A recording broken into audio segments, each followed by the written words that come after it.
Hi, on today's episode, we're going to talk about the things that we do buy. We established in our second episode our priorities and our goals, and one of those was to enjoy life along the way. We also want to retire early, and so we have to balance those two. We have to figure out how much to save and how much to spend now. And so we have a lot of discussions about what do we want to do now, what do we want to do later. But we're going to talk about, here's some fun things that brought us joy that we decided were worth the money. Some of them are going to be small things. Some of them are going to be very expensive things. But they're worth it to us. And just because it's worth it to us doesn't necessarily mean that it's something you should go buy. I think one of the biggest mistakes a lot of people make in their lives is they look at their parents, for example, and they see their parents have all these good things that they've accumulated over 10 years or 20 years of their life. And then they start their career and try to have all those things in the first year. You know, they spend all their money rapidly trying to accumulate things that took their parents years to accumulate. And so for us, these things that we're about to share, we'll try to slow down and share when we bought them, why we bought them, how long did we wait before we bought them, to make sure that we could afford to pay cash for it and not severely impact our ability to achieve our other goals and priorities. So it is important to point out that everything we're going to talk about that we purchased, other than our house, we saved up to pay cash for. We did not take a loan to pay for any of these things. We waited and budgeted accordingly so that when the time came, we could pay cash and we could buy this stuff guilt-free. Stress-free, because we were prepared, we'd saved enough money, and we were able to buy the things that we enjoyed without having to worry about it at that point in our life. And a lot of times, what did that mean? That meant we had to wait. We had to do, what's it called? Self-discipline? Oh, no, I was thinking delayed gratification. Oh, yes, yeah. But those go hand in hand. Yeah. Delayed gratification and self-discipline to wait it out until we could really afford it and not... The alternative is you buy it before you can afford it. Yeah. And then what happens? Well, then you have cash flow problems and you have emergencies that shouldn't even have been emergencies, but because you spent all your money on something you wanted, now when something you need comes up, you can't afford it. Yeah. And you'll notice there are a few things on here that are minimally, like small expenses. And those were part of learning how to enjoy life along the way while we saved for the big stuff. Yeah, and sometimes those small things like save you time. And so it's worth it. Yep. Because time is money, ultimately. Depending on where you're at in your life, saving time is a valuable thing. Yep. All right. So number one thing we bought is our house. It's our first purchase as a married couple, probably. And officially. Yeah. I mean, we maybe bought, bought a car. We had the car before we got married, I think. Oh, maybe. And probably before we bought the house. I don't know at this point. It was definitely our biggest purchase as a married couple. We bought our house for approximately $100,000 from my parents for our first house. So it's a lot of debt. But the good thing with a house loan is that it's collateralized loan, which means at any point you can sell the house and pay off your loan and you're fine. You're not upside down in the loan. And so house debt is very different they appreciate than other types of debt because, go ahead. Your house is one of the main things that come with debt where the collateral and the asset will appreciate over time more often than depreciate. Yeah, the house was ultimately worth more when we sold it than when we bought it. Whereas a car tends to do the opposite, which is why we are very against doing a car loan for us personally, and we would recommend that for any of our clients not to do a car loan. Yeah. Because in general, cars go down in value over time, and so the amount you owe ends up being more than what your car is worth very quickly. And that's a dangerous position to be in. So we bought the house as opposed to renting a house. You want to talk about why it made sense for us to do that? Oh, yeah, that makes sense. Because a lot of people probably would think when they're first starting out renting makes more sense. And it may. And it may, yes. In our case specifically, we knew we were staying here for 5 to 10 years.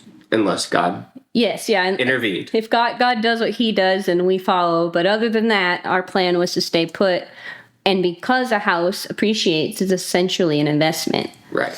And so that's why we chose to buy versus rent. Correct. That's a great explanation. And in terms of renting is a good idea if you don't know that you're going to be there for very long. Yep. And the reason for that is when you buy a house with a loan, there's a lot of upfront loan fees, and the appreciation in the short run will not outweigh the cost of those fees And the interest. in the short run.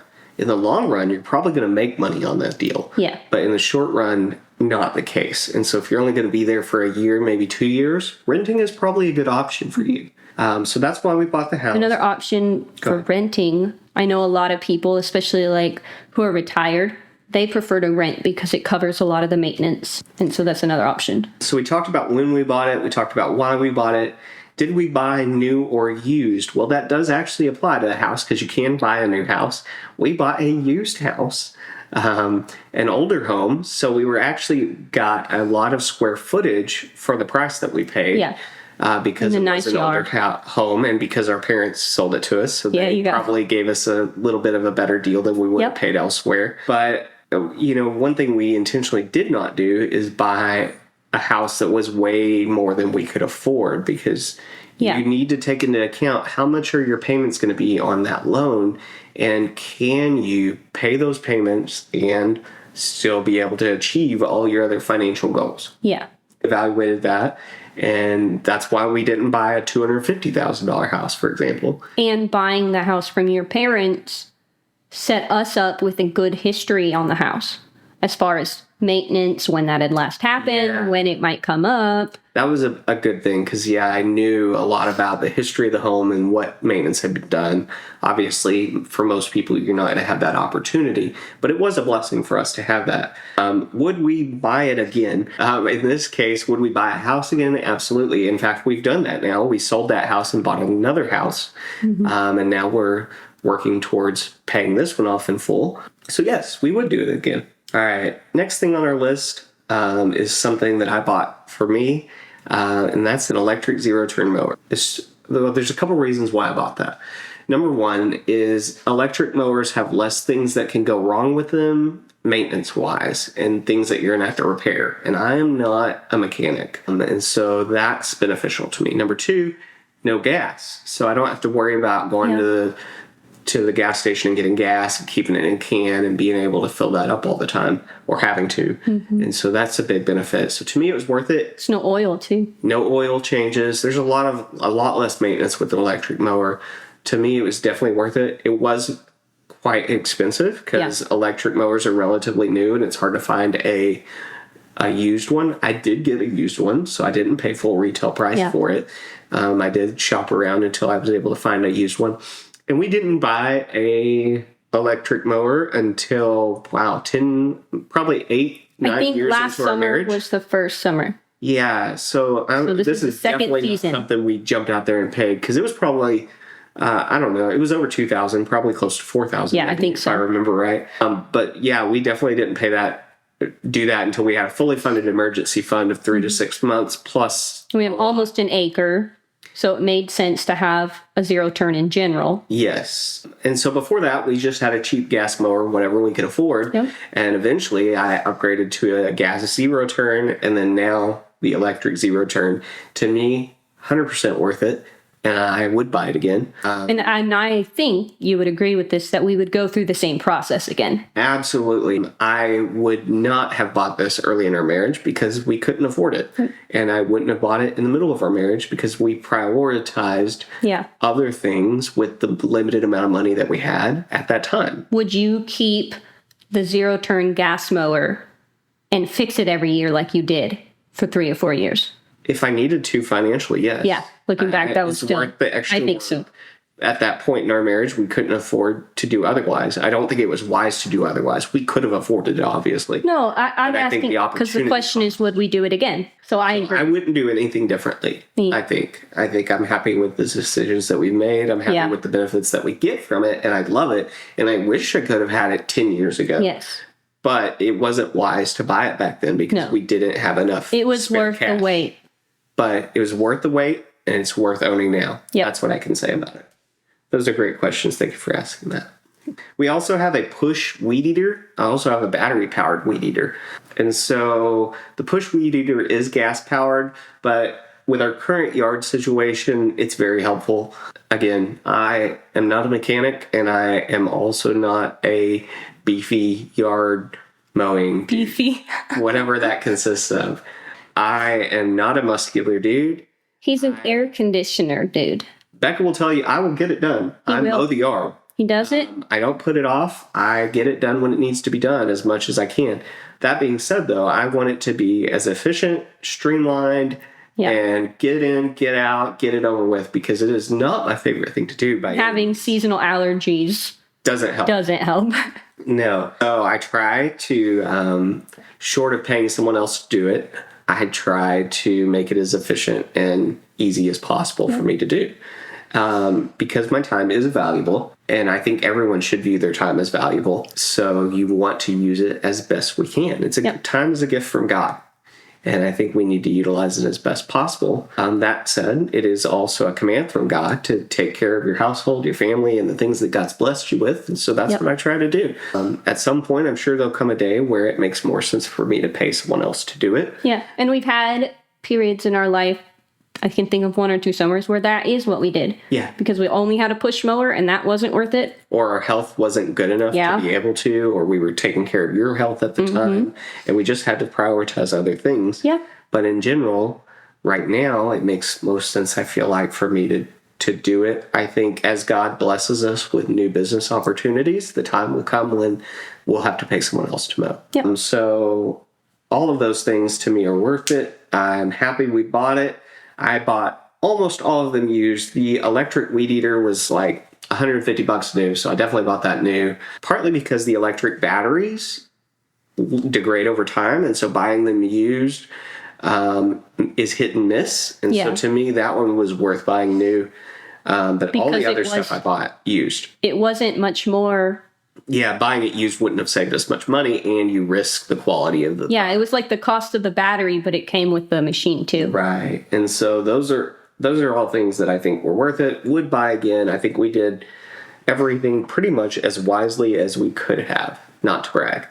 But I think we will get to some other things. We made good, godly, wise decisions in those regards. We're definitely going to talk about some things that were not. That were not. Let me put that on here because I don't think it's on here. I think when we made this list, we primarily put things we were proud that we bought and thought it was worth it. But I'll tell you one that wasn't worth it. Let's just go ahead and jump into that. You know what it was? Boat? It was definitely the boat. I bought a boat, which also meant I had to have a truck and insurance and lots of other stuff that goes along with that. I probably used the boat 10 times. Don't get me wrong, I like fishing and I enjoyed it. But having the boat was just... The cost per fishing trip was way too high. Yeah. When you average in the cost of the boat and the cost of the truck and the maintenance cost of everything, it just wasn't worth it to me. When you were working full time then. Yeah, I was working for at least 40 hours a week. And just even the learning curve of backing a boat up. Sure. Wasn't always worth the effort and time and stress. No. I mean, so long story short, we sold the boat. It was a bad idea for us. Lesson learned. And we did other things with that money. I wish we had never bought that and learned the easy way, but we didn't. And we tried it and we learned our lessons and here we are. So let's talk about maybe some other things that we did enjoy buying that we thought were worth it. You want to jump into that? This is how nerdy we are. We priced the difference between paper plates versus paper boats versus coffee filters. And when she says paper boats, that's like what a hot dog would come in at Sam's Club, or when you get nachos, the concession stand, container. We call those boats. I know that's probably not the common term. Oh, it's like a food tray, I guess. It's a food tray. That's probably the term. Yeah, so paper food trays. Well, that's our boats. This is the only boats we buy now. That's right.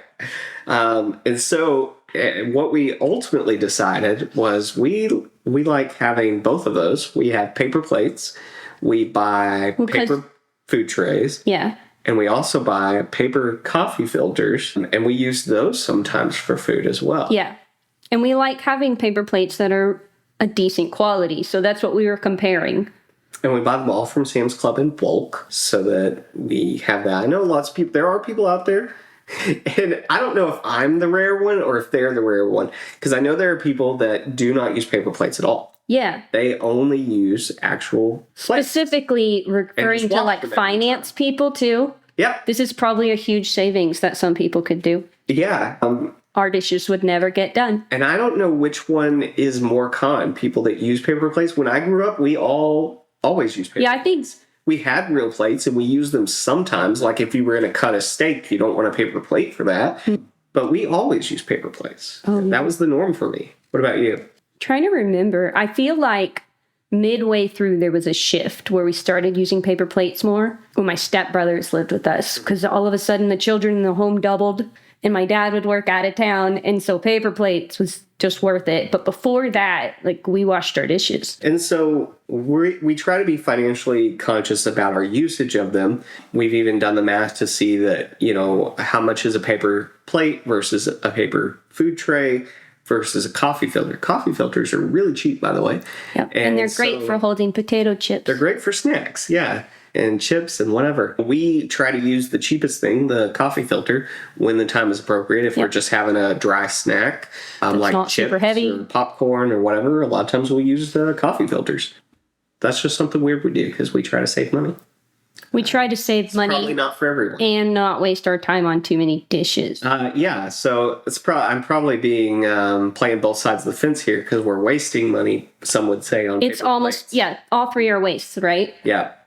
Because you could just do the other stuff. But to me, for us, because we work or have worked in high dollar value industries, our time per hour is pretty valuable. And so if I can save time by doing this and having to do fewer dishes, I can use that time for more profitable things and make back the 10 cents I spent on the paper plates or whatever, I can easily offset by the hundreds of dollars I can use that time to make more money. So yeah, I don't want to talk about paper plates too much, but for us, it's worth it. For you, it might not be. That's a question you have to ask yourself and decide and see where does that fit in your priorities. The next one. It's electric toothbrush. And how do you feel about that one? Oh, I think it has been worth it. So, number one, they're not that expensive. You can get a good one for less than $50. Yeah.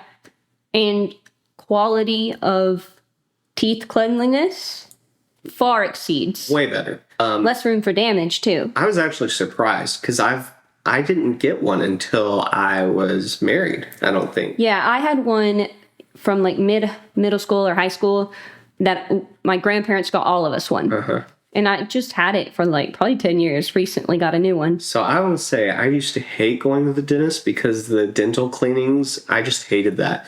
Not that I love it now, but my cleanings are way faster. Yep. And way less scrapey, I guess.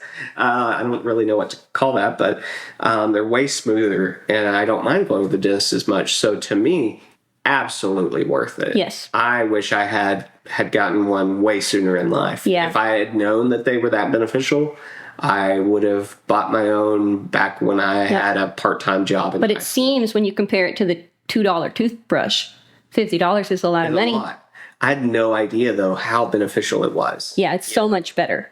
And again, $50 is kind of an expensive one. I think you could get them for probably like $30. They have generic, super... Not generic, but an Oral-B low end. Yep, like the battery kinds. Yeah, or even, you could start there, but even the rechargeable battery Oral-B, I think, is $25-$30. Yeah. We'll try to post a link to that on Amazon so that if you're interested in that, you can get it. At some point, we're going to set up an affiliate account with Amazon so you can buy it through our link, and hopefully that'll give us just a small amount of kickback when you do, and that'll help us out. It doesn't cost you any extra, so feel free to support us that way if you do decide to buy one. Yeah, definitely worth it. Yeah. And now we have water picks, which has also been kind of life-changing. They're pretty beneficial. Not as necessary. No. The toothbrush, to me, is a necessity. Yes. especially as someone that doesn't like the dentist. Even when we go on vacation and bring just a normal toothbrush that you get from the dentist office. When I come back, I'm so happy to have my electric toothbrush again. To me, the water pick is more of a convenience because I don't enjoy flossing either. No, it's just things we buy. No, I agree. But compared to the toothbrush, I'm just saying I would hands down, If you could only in terms pick of would one. you buy again, absolutely would buy an electric toothbrush, hands down. We'll always buy We'll an always electric buy- toothbrush. If mine died tomorrow, I would go buy it. Yep. Yeah, the water pick, I like using the disposable flossers that you can get that are like a one-time use and it comes in a little stick. Yeah, I like those.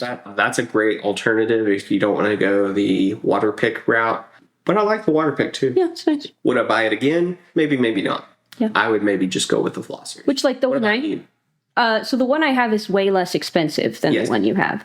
And it's great. There's all kinds. There's little handhelds, and then there's the ones that have that you put on your sink. Oh, I just mean I would probably buy mine again. Yeah. Because it's Yours is probably not that expensive. $10 or $15. Yeah.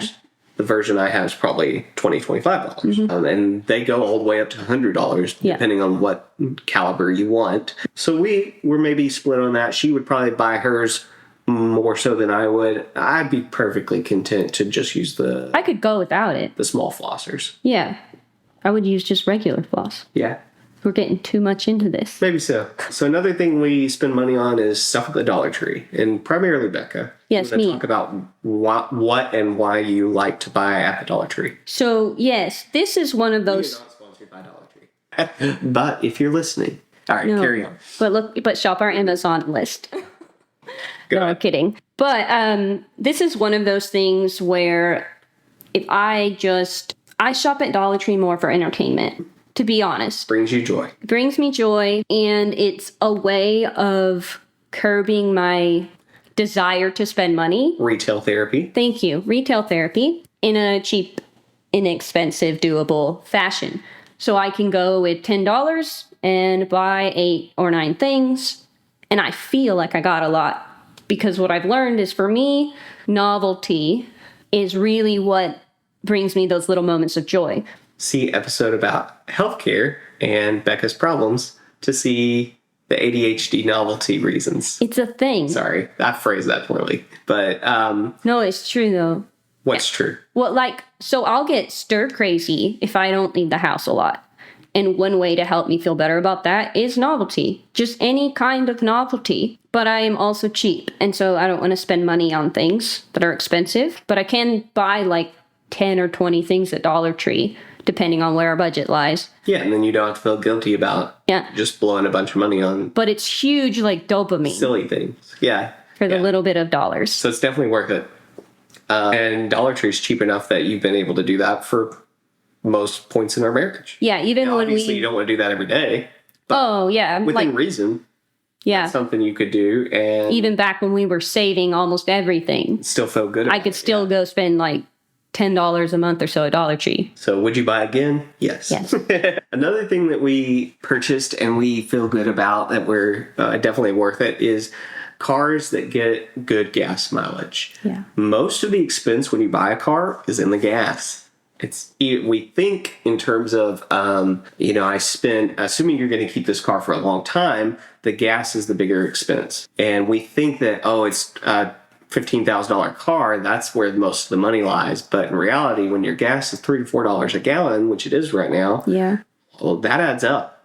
And over the lifetime of the car, the bulk of the expense is in the maintenance. Which is another reason we don't have a truck. Correct. So to me, we love the cars, but we didn't start out with those cars. We started out with high mileage vehicles, and definitely were not newer model cars. Yes. But they were still higher miles per gallon, better gas mileage. So we balanced what we could afford and what we wanted to keep having to afford. Right. But we bought the cars that we could afford at the time to pay cash for. We didn't get a car loan. No, but within that budget, we looked for the best option. Yeah, but we definitely didn't get newer cars. And so later in our marriage, when we finally had a fully funded emergency fund, plus a large amount of savings toward retirement, we went and paid cash for the 2 cars that we have today. Yeah, these are the first cars where we both got newer vehicles. And how good did it feel to go buy an $18,000, $16,000 car with cash? Felt great. It was amazing. I kind of want to brag about that. Right? I think you deserve to, because we put up with cars that were not top of the line and had minimal features and whatever for a long time until we could finally go pay cash, and we did. We withdrew the money and we paid cash for those cars. Both cars cost us probably about somewhere between $16,000 and $18,000 each, roughly. Yeah. We got a great deal on mine, but that's beside the point. And before that point, though, we started out with the two chunker cars, as Travis calls them, and we would upgrade one when we could and keep the other one, and then eventually upgrade that one when we could and keep the most recent one. Right. And we slowly worked our way up to the point that we could then buy, I think we bought them like a month apart, both of our vehicles now. So we talked about when we bought them. We waited to buy good cars until we could afford to pay cash for them and still have plenty of cash. Slowly upgrade over and over. Yeah, and we slowly upgraded over time. But when we did buy the cars, we paid cash, and we made sure we had plenty of cash left over. We didn't spend all of our cash. No, we saved up even ahead of time, knowing that we would need a new car soon. Right. And then, did we buy new or used? Used. We bought both used cars. Yep. We would not probably buy a brand new car. I think that's overkill. We bought my car off the lot, It was a used car for but it was used. It was about, yours is a 2018, and we bought it probably in 2021. Yeah. So it was about 3 years old, which is a relatively new car. And we were fortunately blessed over time to be able to do that. And then would we buy it again? Yes. If I were going backwards and making those same decisions, absolutely we would make the same decisions. I think we did the right thing with the cars. Yeah. Proud of those decisions. All right, moving on. We bought a Massage chair. and we love it. So good. Now, it was wonderful. like the cars, though, the one we currently have is not the first one. Not the one we bought. started. So our first massage chair that we bought, we probably paid $250 to $300 for, I I think so. And it was a older model and not cosmetically in the best appearance, but it functionally worked great. Yeah, it was great. We enjoyed it for many years. But that was the one you sold to your parents Maybe. because they liked it. They wanted one. I'm not sure. And then we upgraded to the other one. But yes, the one that we currently have, we waited for years because we saw this model that we wanted at Brookstone. Oh, brand new. And Tried it brand out. new, and it was on sale at the time that they were clearancing We it out. almost bought a brand new one So retail price of the one that we own now is $3,500. at the time. Yeah. We almost were able to buy it at the time for like $2,800, I think, from them, and we passed on that because it was more money than we thought was worth it at the time. We didn't want to. We currently had one at home. It's not like we needed one. We definitely had the money at the time. It just didn't fit our values at the time to spend that much money on it of our total net worth. And so we waited. Then we saw one on Facebook Marketplace for $2,500, I think, from Furniture Factory Outlet. Yep. We talked about it, and what did we decide? Not worth it yet. Not yet. So we delayed. And then we saw one on Marketplace, I think for $1,200, maybe $1,000. It was 14 or 15. It was about the same, was it? Yeah. Long story short, I think bought it for $1,000 Yes. after we negotiated. Turns out that lady had bought it from Furniture Factory Outlet, and she had paid the full price that they were asking, and she had saved it and not used it very much, and she just decided that she didn't get to use it often enough to want to keep it, and so she'd rather see it go to someone else. And so we were able to get it for $1,000, I think. Same one we saw just a few months earlier. Yeah, and the same model that we had wanted from Brookstone. And so patience is the key. Does that always pay off? No. But It always pays off. It doesn't always pay off so specifically. Yeah, it doesn't always work out the way it did for us. I'm not saying it'll work out that way for you, but patience is your friend when trying to find a good deal on something. Yep. And so we were able to get exactly what we wanted for a fraction of the price because we were patient. We talked about when we bought it, why we bought it. Well, why we bought it is because who wouldn't buy a massage chair? They're fantastic. It's so good. Afford it. Right. Don't go into debt for one or anything. No, But if you have the extra money, they're wonderful. We love it. It's cheaper than going to getting a massage frequently. It's awkward. So less awkward. So we bought that. Would we buy one again? Yes. Probably. We've bought multiples because we have upgraded this as well. We probably wouldn't pay full price for one. No, still wouldn't. We would just wait it out until we got a great deal, but we probably would buy one again. Let's do one more. Oh, home theater. Oh, yeah. So we have a projector screen, video game console, stuff like that. That we really enjoy. And most of that I piecemealed together from Facebook Marketplace, bought it used. So again, when we bought it, we've bought various home theater type stuff over the course of our marriage, always pretty much used most of the time. And we've always just a few Black Friday deals. Yeah. And we've piecemealed them together. We now have a surround sound, a home theater, or a surround 3D sound, projector. 3D projector. All of that. Before any of the trolls in the comments are like, don't tell people what you have because someone will steal it. It's all bolted to the wall. So don't try. You're wasting your time. It'll take you more time to steal it than it's worth. But yeah, because we paid. Huh? Because we don't pay $10 for things. Yeah. If someone really wants to steal it, okay. No, we'll pray for you. You probably need it more than I do. Yep. But anyway... so we bought those. We piecemealed them together from yard sales to Facebook Marketplace, a little bit on eBay maybe. And now we have something that we enjoy. I love watching nature documentaries and stuff like that, so nice. Along with playing video games. And we do that together. It's something fun that we enjoy. Would we buy it again? Absolutely. Yes, Mario is like a foot tall. Oh, I love playing Mario on the projector. It's fantastic. He's life-size, and it's like my childhood has... manifested itself. Come to life. Yes, it's wonderful. So I love it. We hope this episode about what we spend money on has been helpful for you, that it has motivated you to create your own spending goals. Talk to your spouse if you're married, and maybe you guys can talk about what kind of things you want to prioritize in your marriage and what things you want to save towards, or maybe what things aren't a priority for you. We've had those discussions as well. Hopefully, by discussing those things or by sitting down with yourself and prioritizing, that'll help you live your best life and create savings goals that work for you. Because ultimately, you can buy things that bring you joy, even if they cost a lot of money. Yeah. If you budget for them, and delayed gratification and self-discipline, those are the keys to being able to buy those things guilt-free and stress-free. Yeah. And we're glad truly bringing in joy. Yeah, and because we waited for the appropriate times to buy them, we were able to enjoy them. Had we bought them on credit or whatever, I think we would have been more stressed out about owning them than the joy that it brought us. And so paying cash for them and waiting, that was beneficial. Yeah. Definitely would do it again.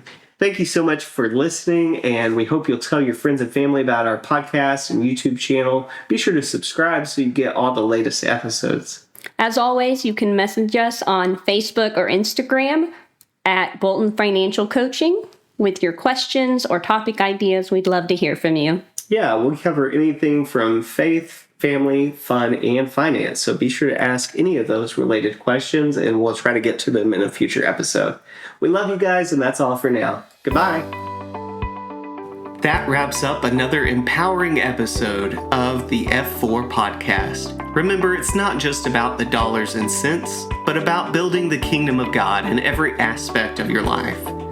We hope you've gained valuable insights on how to navigate the world of personal finance while prioritizing faith, family, and fun. Take what you've learned today and apply it with intentionality. Together, let's sow seeds of financial wisdom and make a difference. If you enjoyed this episode, don't forget to subscribe and share it with others who are seeking financial peace and a higher purpose. Until next time, keep living F4, prioritizing faith, family, fun, and finance.